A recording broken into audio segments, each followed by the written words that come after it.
The church doors swung open and every head turned, and nobody at the wedding of Chief Emeka Okafor believed the bride walking in was Amara, the same Amara they had thrown out of her own house 4 years earlier with nothing but a wrapper tied around her waist and a baby crying against her chest. But it was her. It was Amara. And the 3 small children holding her hands, 2 boys and a girl dressed in white lace that looked like fresh snowfall, were her own. The boy by her side was not crying this time. The boy was 4 years old now. The girl beside him was Amara's youngest. And the man standing just behind Amara, calm and tall in a navy suit with a single rose pinned to his chest, was the stranger who had been buying pepper soup from her stall 3 years ago, the stranger nobody in Onitsha market had thought twice about, the stranger who owned more land than Chief Emeka and half the banks that held Chief Emeka's money. The whole church went quiet. Even the choir stopped singing. What happened next was not what anyone expected. Not one person in that building had a word in their mouth. If this story touched your heart, kindly subscribe to this channel so you do not miss the next one, because what you are about to hear begins long before that church door opens. And it begins in a small village outside Awka where a girl named Amara was born to a woman who sold tomatoes and a man who farmed yams. And from the very first breath she took on this earth there was something about her that made people look twice. Not because she was loud, not because she was bold, but because she was soft, because she was kind, because even as a small child she would carry water to old women in the village square before her mother asked her to, because she would sweep the compound before her brothers woke, because she would give her only meat to her younger sister Adiz and smile like the plate was full. Her mother called her my gentle one, her father called her my second mother. Her name Amara meant grace in their Igbo tongue, and that is what the village knew her as. Grace. And grace was the only inheritance her parents could leave her, because when Amara was 14 years old her father died on a Tuesday afternoon in the middle of planting season, and the yam barn was half empty, and the debts from the funeral left her mother with nothing but a stretch of red earth and 3 small children to feed. Amara dropped out of school the next morning. She did not cry in front of her mother. She cried at night alone behind the hut, where the moonlight made the ground silver, and the sound of crickets covered the small sound of a young girl breaking inside for the first time in her young life. She started hawking. She carried a tray of akara on her head before sunrise and walked the village road to the bus stop at Oba, and from there she rode into Awka to sell at the school gates and near the motor park, and on Saturdays she stood at the entrance of the big church on the hill where the wealthy people came in their fuel cars and shiny shoes. She was 12 when she started. By 15 she had earned enough to put her younger sister back into school. By 17 she had sewn her mother a new wrapper with the money she had saved in a small tin under her bed.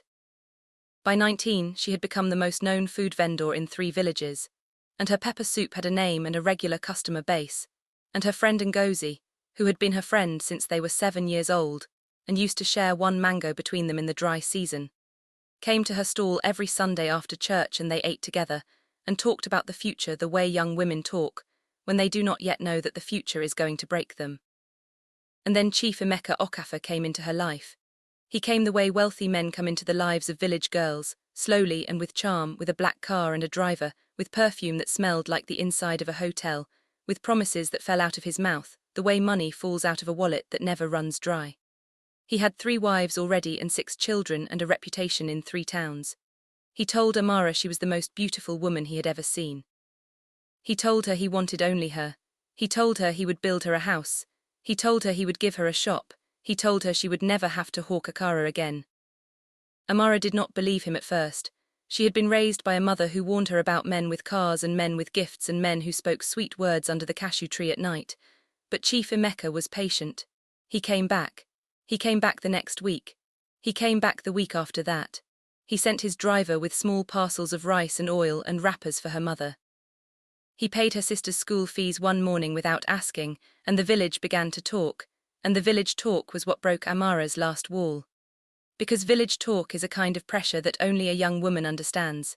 If a wealthy man is caught in you and your family is poor and the man has put money into your household, refusing him becomes its own kind of shame. Not the kind that wears a frown, the kind that whispers at the well, the kind that makes your mother lie awake counting the empty tin under her bed. So Amara said yes. She married Chief Emeka on a Saturday in the village square under a canopy of white cloth and palm leaves. She wore a dress her mother had sewn with her own hands. The dress was coral pink and fit her shoulders like a soft prayer.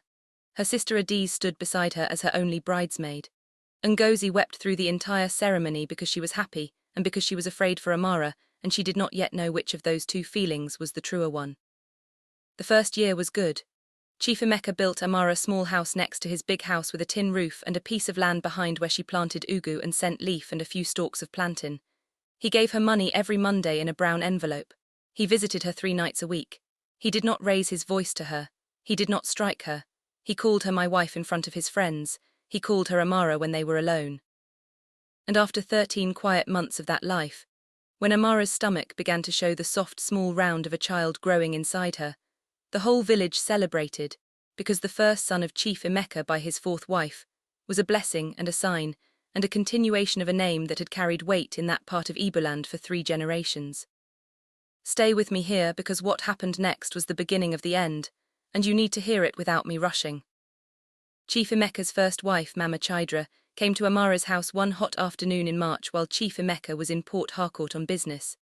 Mama Chidra brought 2 of her grown children with her, and a tray of kola nut and a small smile that did not quite reach her eyes. She sat on Amara's chair without asking. She set the kola nut on the table.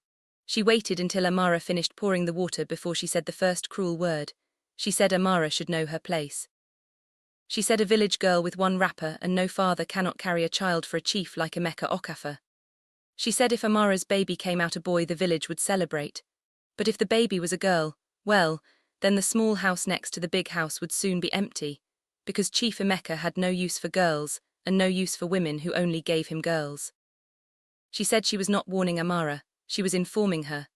She said the second wife, Mama Ifoma, had waited 6 years for a boy and the third wife had waited 4, and neither of them had ever produced one and neither of them had been sent away, but a village girl who only arrived yesterday and raised her chin like she was the queen of the compound would not be granted the same patience.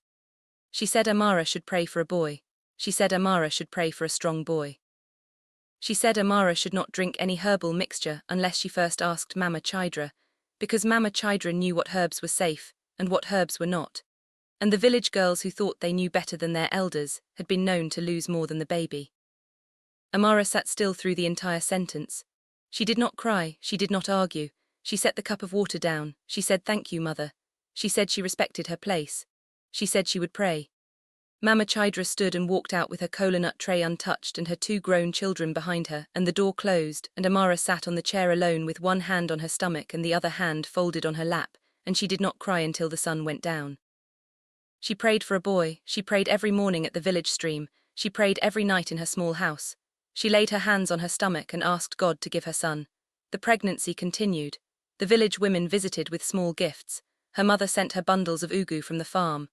Ngozi came with pepper soup and sat with her in the afternoons, and the 2 of them talked about names. Ngozi said if it is a boy, name him Chindu. Ngozi said if it is a girl, name her Chimamanda. They laughed. They did not know that Mama Chidra had already chosen a name for the small house next to the big house, and the name was empty. The 9 months ended on a Tuesday morning in October. Amara pushed for 6 hours under the midwife's hands in the small back room of her mother's house. The labor was long, the labor was heavy. The midwife prayed, the mother prayed. Ngozi held Amara's hand and did not let go even when Amara squeezed so hard the fingers turned white. When the baby finally came, the midwife placed the child on Amara's chest, and Amara opened her eyes and saw the face, and the face was a girl. Adiz. The same name as Amara's sister. The same name as the future that had just been written without her permission. The village heard by noon, Chief Emeka heard by evening. Mama Chidra heard before the sun went down. The kola nut tray was sent back to Amara's house empty that same night, and the empty tray was a message in the village language that did not need words. And Chief Emeka changed, not in a single blow, not in a single sentence. He changed the way rain changes the smell of dry earth slowly, then all at once. He stopped coming to Amara's house 3 nights a week, then 2, then 1, then not at all. The brown envelopes on Monday morning stopped.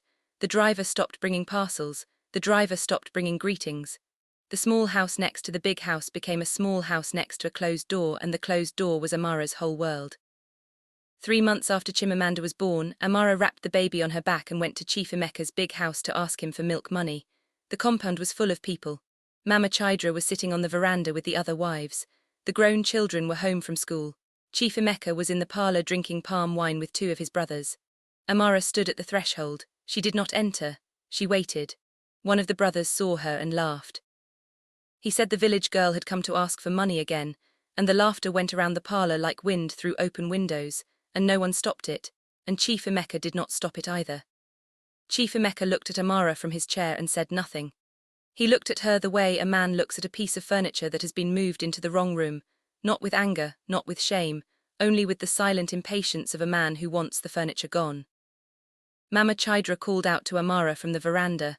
She called her a name Amara did not recognize. She called her a useless mother. She said a woman who brings only girls into the world is not a wife but a curse. She said it in front of the compound. She said it in front of Chief Emeka's brothers. She said it in front of her own daughters. She said it in front of Chimamanda, who was asleep on Amara's back and did not yet know that the world into which she had been born had already started speaking over her. Amara held the baby tighter. She did not answer. She walked back to her small house. She closed the door. She sat on the mat. She placed Chimamanda on the floor. She did not cry that day. She had used up all her crying on previous days and the new tears would not come. 2 months later, Chief Emeka sent his driver with a message. The message was short. The message said Amara should pack her things and her baby and return to her mother's house because the small house was needed for storage. The driver did not wait for an answer. The driver did not offer to help carry anything. The driver said the words, handed her a small brown envelope that was not an envelope of money but an envelope of nothing, and drove away in the black car with the windows up. Amara packed. She did not pack much. She packed 1 wrapper. She packed 2 dresses. She packed Chimamanda's small cloth. She packed a pot. She packed the tin of savings she had kept under her mat, which held 8,000 naira and a small gold chain her late father had given her mother before he died. She tied Chimamanda on her back. She walked to the village road. The road was long. The road was hot. The road smelled of red earth and late afternoon dust. And as she walked, she could hear the laughter of Chief Emeka's wives from inside the big house. And the laughter was the second cruelest thing she had ever heard. And the cruelest was the silence from Chief Emeka himself, because at least the laughter belonged to people who had been cruel on purpose. But the silence was the sound of a man who had made his choice and walked away from it without turning his head. Her mother received her on the small veranda without a word. Her mother lifted Chimamanda off her back. Her mother set the pot on the fire. Her mother did not ask questions. Her mother had been waiting for this day. Her mother had been praying against this day. Her mother had outlived what the day had done to her. And Adiz, the sister, came the next morning from the farm and held Amara and held Chimamanda and wept with her in the small back room until the weeping turned to breathing, and the breathing turned to quiet, and the quiet turned into a plan. What happened next was not said out loud. What happened next was not shouted from any pulpit. What happened next was a girl packing pepper into small nylons at 5 in the morning so she could pay for rice to feed a baby who was not yet old enough to chew. Amara went back to the village road. She set up a small food stall at the corner near the bus stop. She cooked rice in the morning and pepper soup in the afternoon and akara at night. Ngozi came to help her without being asked. Ngozi came every morning before her own farm work. Ngozi came with 2 basins of tomatoes from her mother's garden. Ngozi brought the small wooden stool she had carried since they were 7 years old. The stool was the same stool they had shared under the mango tree. The stool was the only furniture Amara owned besides the mat and the pot. The days were long, the days were heavy. The work was the kind of work that breaks the back before it breaks the spirit. Amara stood on the road for 12 hours a day with Chimamanda tied to her back, smelling of palm oil and pepper smoke and the tiredness of a young woman who had been thrown out of the only house she had ever loved. Some days she sold everything. Some days she sold nothing. Some days the rain came and the customers ran and the food was wasted and the day ended with the same 8,000 naira tin and a baby crying for something she could not give her. But she did not beg. She did not go back to Chief Emeka's compound. She did not curse him in the market square. She did not pray against him in any church. She woke, she cooked, she sold, she fed her baby, she slept, she woke again.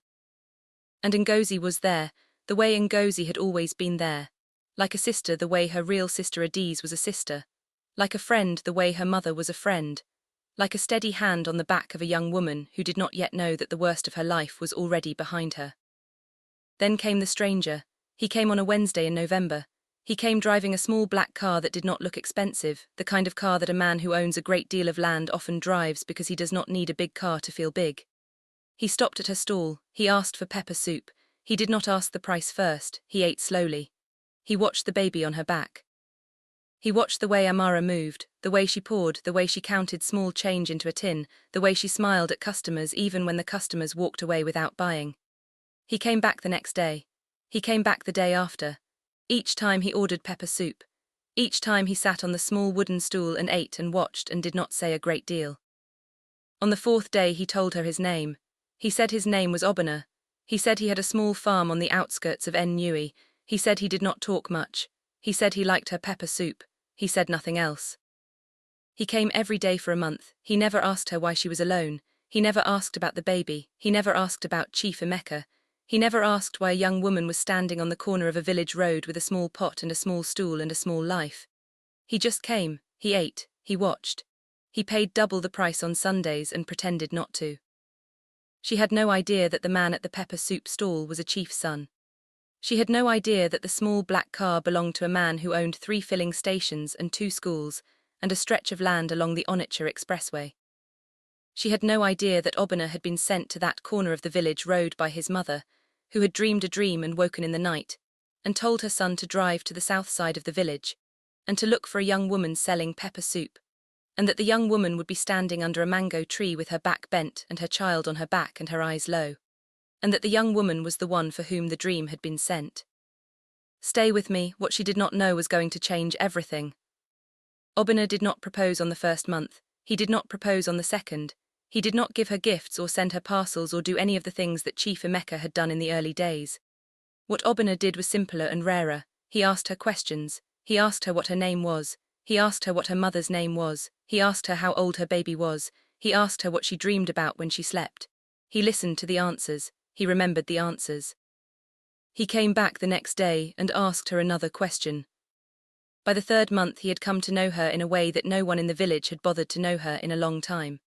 By the 5th month she was no longer afraid of the small black car pulling up at the corner of the road. By the 7th month she had begun to cook a second bowl of pepper soup before he arrived, because she knew his order and she knew his time, and because the small act of cooking a second bowl was the first small act of letting someone back into her life. He proposed at the end of the year. He did not propose in a fancy restaurant. He did not propose with a ring he had bought in a city. He proposed sitting on her small wooden stool, eating her pepper soup with Chimamanda sleeping on his lap, the way Chimamanda had begun to sleep on the laps of men who were gentle to her mother. He said he wanted to marry her. He said he was not asking her to forget what had happened. He said he was not promising to replace anything that had been broken. He said he was only promising to be there at 5 in the morning when she woke up, and at 5 in the evening when she lay down, and at every hour in between when she needed a hand to hold her pot. Off the fire. She said yes. She said the word without crying for the first time in 4 years. She said the word with her hands still dusty from pepper and her wrapper, still tied the way market women tie their wrappers when they are busy, and their hair still tied under a small scarf, because she had not had time to comb it. She said the word and Obana lifted Chimamanda up and kissed her on the forehead, and the 3 of them sat on the small wooden stool in the late afternoon sun, and did not move for a long time.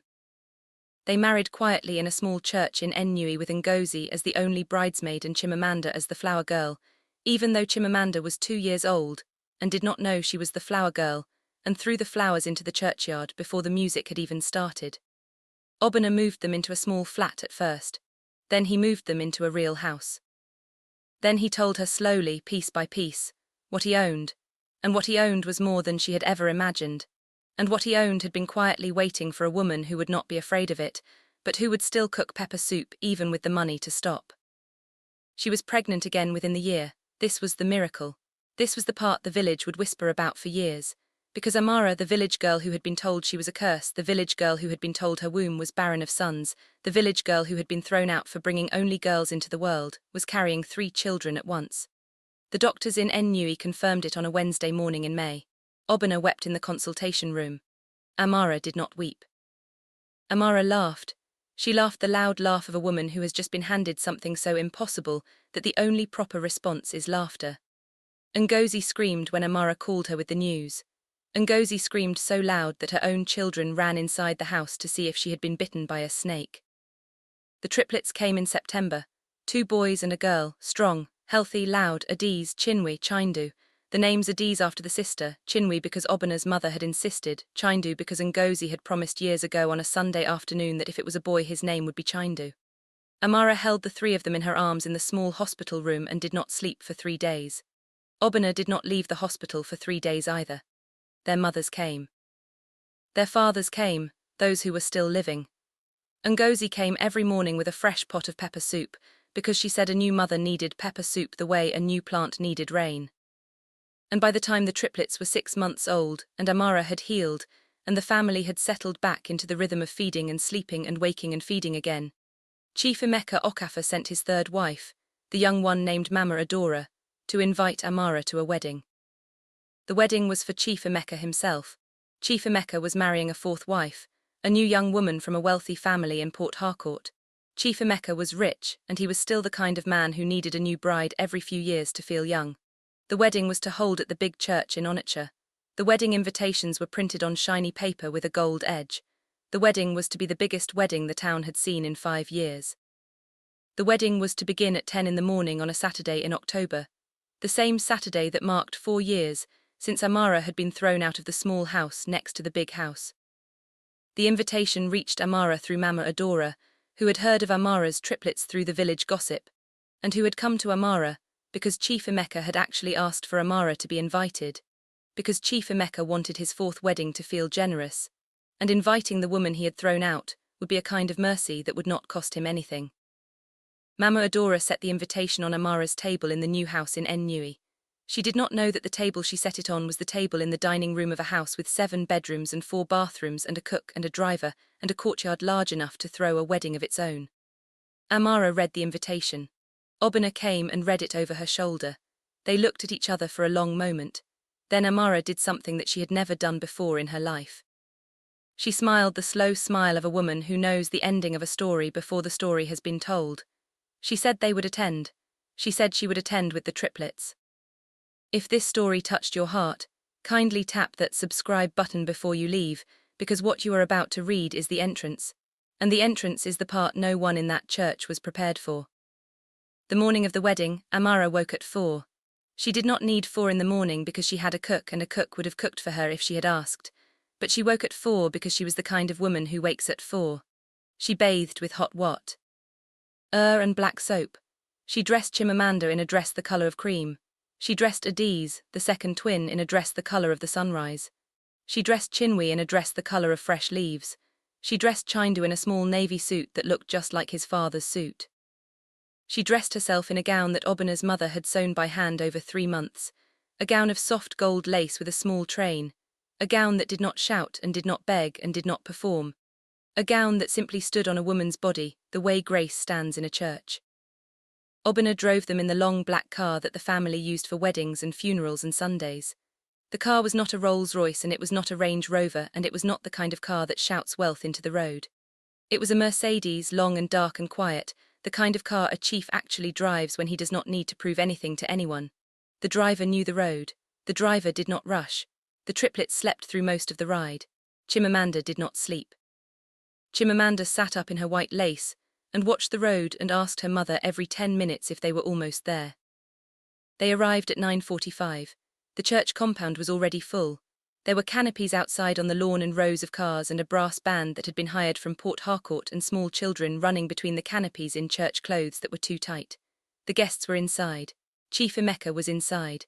Mama Chidra was inside in a purple asoebai that shone like a small sun on her shoulders. Mama Ifoma was inside in green. Mama Adora was inside in coral. The new bride was inside in white with the gold veil. The pastor was already at the altar with his Bible open and his voice warm from rehearsal. Obina parked the Mercedes at the back of the lot. Amara stepped out first. She did not step out with a hurry. She did not step out with drama. She stepped out the way a woman steps out of a car she has stepped out of 1,000 times before. She lifted Chimamanda out. The driver lifted the triplets.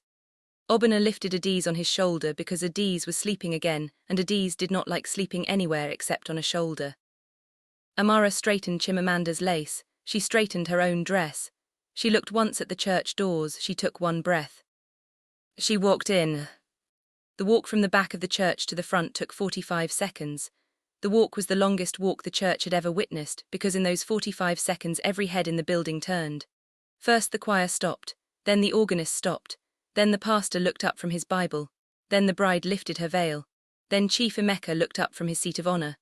Then Mama Chidra's purple aso-ebi stopped catching the light because her whole body had gone stiff. The whole church went quiet. Amara did not look at any of them. She did not look at Mama Chidra. She did not look at the bride. She did not look at the pastor. She did not look at Chief Emeka. She looked only at the pew at the front that had been left open for late guests, and she walked there with Chimamanda in front of her and Obinna beside her and the triplets in their small white lace holding onto the folds of her gown. She sat. She sat the way a woman sits in the front pew of a church that owes her something, and does not yet know what it owes her. Obinna sat beside her. Chinwe sat on his lap. Chindu sat on her lap. Chimamanda sat between them. Adiz slept on Obinna's shoulder, a 4-year-old child in cream lace who did not yet know that the woman beside her was the woman her father had thrown out. The room did not know what was coming. The room knew only what it was seeing. And what it was seeing was a village girl who had been brought to its door 4 years earlier with one wrapper and a baby crying against her chest, standing now at its front pew with a Mercedes at the back of the lot, and a husband who owned half the Onitsha Expressway and 3 small children who carried her face on theirs. The whispers started at the back. The whispers moved forward the way a slow fire moves through dry grass. The whispers said her name. The whispers said her name the way a market woman says the name of a price that has just been announced. The whispers said Amara Mensah, that is her, that is the girl they threw out. The whispers said the man beside her is the chief from Nui, the man who owns the schools.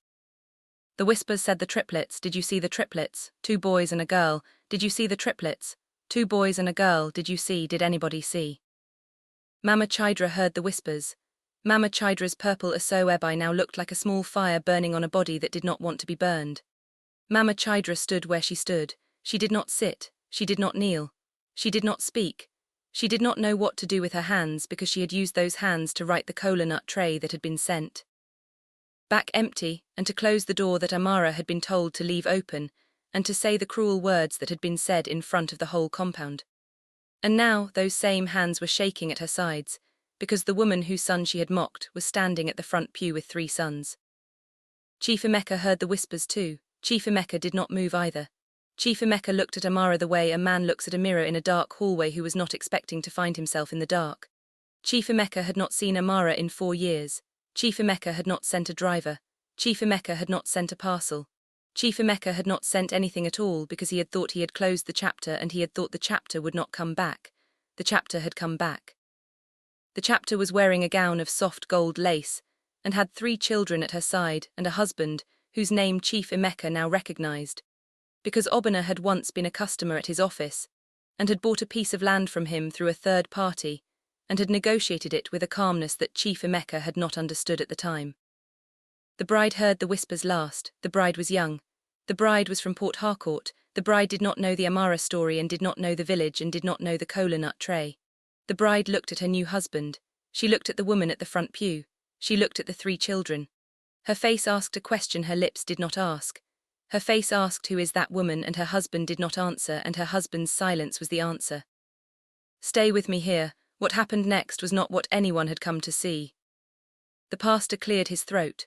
The pastor was a wise old man who had been a pastor for 30 years and had married 3 generations of Christians in that church. The pastor did not need the whispers explained to him. The pastor understood the room the way a man who has spent 30 years in a room understands the walls. The pastor lifted his Bible. The pastor began the wedding as if nothing had changed. The wedding continued, the vows were read, the prayers were said, the rings were exchanged. The bride kissed the groom. The choir sang a hymn. The congregation sang along and Amara sang along too, because Amara was the kind of woman who sings in church even on the day the church becomes the loudest courtroom she has ever entered. The reception followed in the big canopy outside.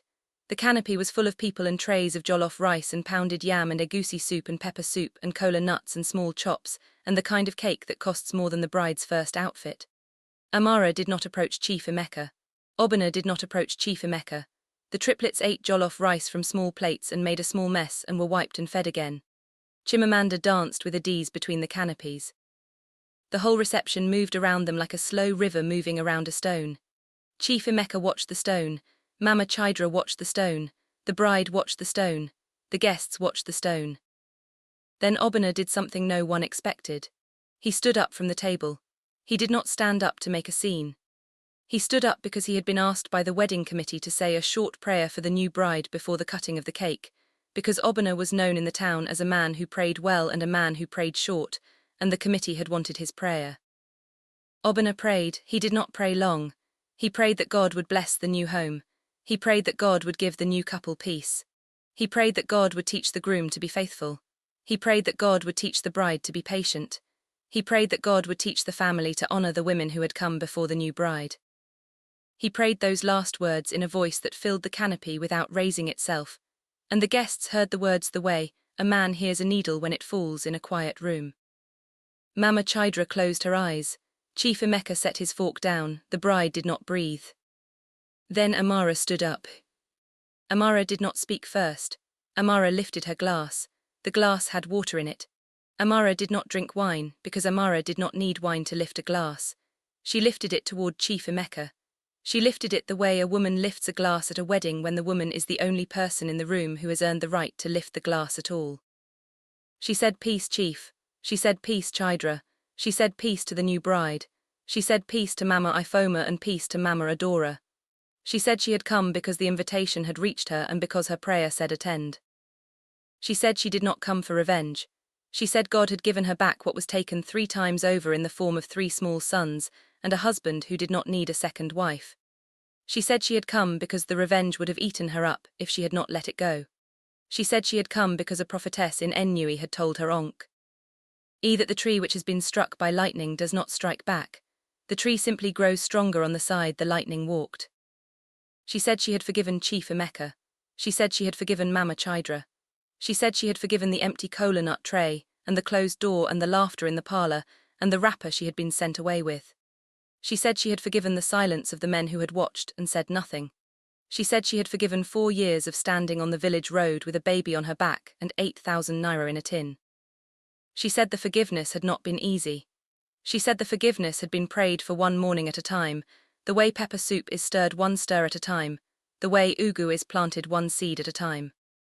She said the forgiveness had come to her on a Wednesday in March when the triplets had been asleep in their small cots, and the sun had come through the kitchen window and Obana had been reading a newspaper at the table. And she had looked at him, and she had looked at the triplets, and she had looked at the small gold chain her late father had given her mother before he died, and she had said to herself, in the quiet of her own kitchen, that she would no longer carry the weight of Chief Emeka's mistake on her own back. She said she was free. She said the freedom had been the real miracle, more than the triplets, more than the house, more than the Mercedes, because a woman can be in a beautiful house with triplets and a Mercedes and still be in the prison of another man's cruelty, if she has not let the cruelty go. She said this entire sentence without raising her voice. She said it without shaking her hands. She said it without looking at Mama Chidra's purple asoebai or Chief Emeka's seat of honor or the new bride's veil. She looked only at the table. She looked only at the glass of water in her hand. She looked only at the place where a forgiving heart lives, which is below the ribs and above the stomach and inside the bones. Then she sat down. She set the glass on the table. She lifted Chimamanda onto her lap and kissed the top of her head, and Chimamanda said, "Mother, my jollof is finished."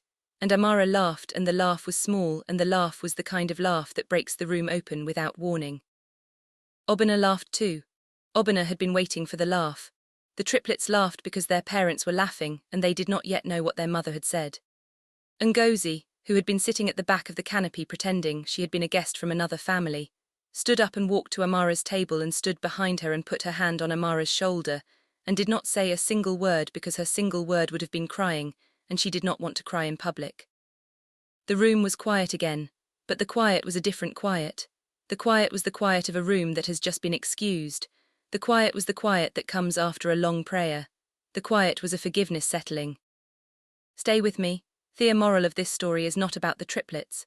The moral of this story is not about the silver Mercedes. The moral of this story is not about Mama Chidra's purple cloth shifting on her shaking shoulders. The moral of this story is not about Chief Emeka sitting in his seat of honor wishing he had been a different man 4 years earlier. The moral of this story is that the woman who walked in had been buried by the same people who had sung her into the compound 4 years before. The moral of this story is that the dirt did not keep her. The moral of this story is that the woman came back wearing the same name she had walked in with, the same name God had given her mother on the day she was born, the name that meant grace, the name that had carried the woman across the worst 4 years of any woman's life, and had set her down in the front pew of the church of the man who had thrown her out. The room was excused, the wedding continued, the cake was cut, the bride danced, the guests danced. Amara danced with Chimamanda on her shoulders, and Obinna danced with Chinwe on his shoulders, and the triplets danced with each other between the legs of their parents, and the dance floor was a small forest of moving white lace. But none of that was the ending. The ending happened in the parking lot at the end of the night. Chief Emeka came out to the parking lot. He came alone. He came to the back of the lot where the Mercedes was parked. He came slowly. He came the way a man comes when his pride is heavier than his feet. He came to the window of the Mercedes. He came to the driver's side. He came to Obinna. He came to say one short sentence. He said he had been wrong. He said the sentence the way you say a sentence when you have carried it for 4 years and it has not gotten lighter. He said it without excuses. He said it without his brothers beside him. He said it without the laughter of the parlor behind him. He said it out the cola nut tray. He said it without Mama Chidra. He said it as a man standing in a parking lot at night under a single working bulb, speaking to another man whose wife he had wronged and whose name he had said was a curse, and whose triplets he had never met and whose forgiveness he had never deserved. Obinna did not answer. Obinna looked past Chief Emeka. Obinna looked at Amara, who was sitting in the back seat with Chimamanda asleep on her lap. Amara had heard the sentence. Amara had been waiting for the sentence without knowing she was waiting for it. Amara opened the back door of the Mercedes. She did not step out. She set Chimamanda gently down in her seat. She stood through the open door. She faced Chief Emeka across the 4 feet of parking lot air that lay between them. She did not say the words Chief Emeka had come to hear. She did not say, "I forgive you." She had already said that at the table. She said something quieter. She said something the room would not hear and the village would not hear and the church would not hear. She said something only a man who has been wrong can hear and only a woman who has been right can say. She said, "Go and be a father to the children you still have." She said the words and closed the door. The driver came. The Mercedes started. The parking lot was dark. Chief Emeka stood alone beside the car that was not his, beside the woman who was not his, beside the children who were not his. The Mercedes pulled away. The brake lights were red for a moment. Then the road took the Mercedes. The road took Amara home. The road took the triplets. The road took Obinna. The road took Ngozi, who had been watching from a bench by the gate with tears in her eyes. And on the way back to Ennui in the dark on the highway with the triplets asleep and Chimamanda asleep and Obinna's hand on the steering wheel, Amara did not speak. Amara leaned her head on the window. Amara closed her eyes for a moment. Amara did not think of Chief Emeka. Amara did not think of Mama Chidra. Amara thought of her mother. Amara thought of her sister Adiz. Amara thought of her father who had died on a Tuesday afternoon while planting yams, and who had left her nothing but the gentleness she carried in her bones. If this story moved you, kindly share it with one friend who needs it tonight, because what you have just heard is the old story of grace, the old story of standing back up after being pushed down, the old story of 3 sons born to a woman who had been told her womb was empty of sons. God does not forget the woman who was faithful in the kitchen. God does not forget the woman who did not curse the man who wronged her. God does not forget the woman who cooked pepper soup at 5 in the morning so that her baby could eat at noon. The triplets are 5 years old now. Chimamanda is 9 years old. Amara still cooks pepper soup at her stall on Saturday mornings. Obinna still drives the small black car. Ngozi still brings tomatoes from her mother's garden. The Mercedes still parks at the back of the lot when they go to church. The gold chain still rests in the small tin under Amara's mattress, the same tin that once held 8,000 naira and a woman's last hope, the same tin that now holds the same gold chain and the memory of a long road walked in a wrapper tied around her waist. There is a proverb in the village where Amara was born. The proverb says that the woman who is faithful in small things will be trusted with great things. The proverb says that the tree struck by lightning does not strike back. The proverb says that the hottest pepper is grown where the soil is poorest and the sun is fiercest. If you have stayed this long with Amara, you already know what the proverb means. You already know what the triplets mean. You already know what the Mercedes at the back of the lot means. You already know what the forgiveness at the table means. Go and be kind to the woman selling pepper soup on your road tonight. She may be carrying 3 miracles in her wrapper. She may be carrying grace in a tin. She may be carrying the answer to your own prayer under a small wooden stool she shares with a friend she has known since they were 7 years old. Some stories do not need a Rolls Royce. Some stories do not need a Range Rover. Some stories do not need a mansion reveal. Some stories only need a woman who was once told she was accursed to walk back into the same church in a gown of soft gold lace, and 3 children at her side, and a husband who loves her, and a heart that has been healed by a God who gives back what has been stolen 3 times over. That is the end of Amara's hour. That is the end of this road. That is the end of the man who was wrong, and the woman who was right, and the small wooden stool that has been carried since 2 girls were 7 years old and shared 1 mango in the dry season.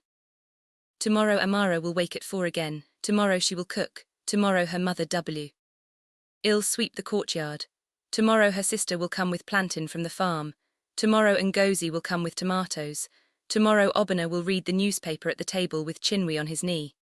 Tomorrow the triplets will wake up laughing because they have never known a world that did not love them. The pepper soup will be ready by 6, the road will be full, the sun will come. And the woman who once stood at the corner of a village road with a wrapper tied around her waist and a baby crying against her chest will be standing inside her own kitchen, in her own house, in her own gown, with grace in her bones and grace on her tongue and grace in her hands, because grace is the only inheritance she ever received, and it was enough. It was more than enough. It was always more than enough. Now go in peace, and if you see a woman selling pepper soup under a mango tree, stop and eat. The pepper soup may have been cooked by a woman who once owned nothing but a tin. And the woman may be the one for whom God has been cooking the answer to your own prayer, slow and steady, 1 stir at a time.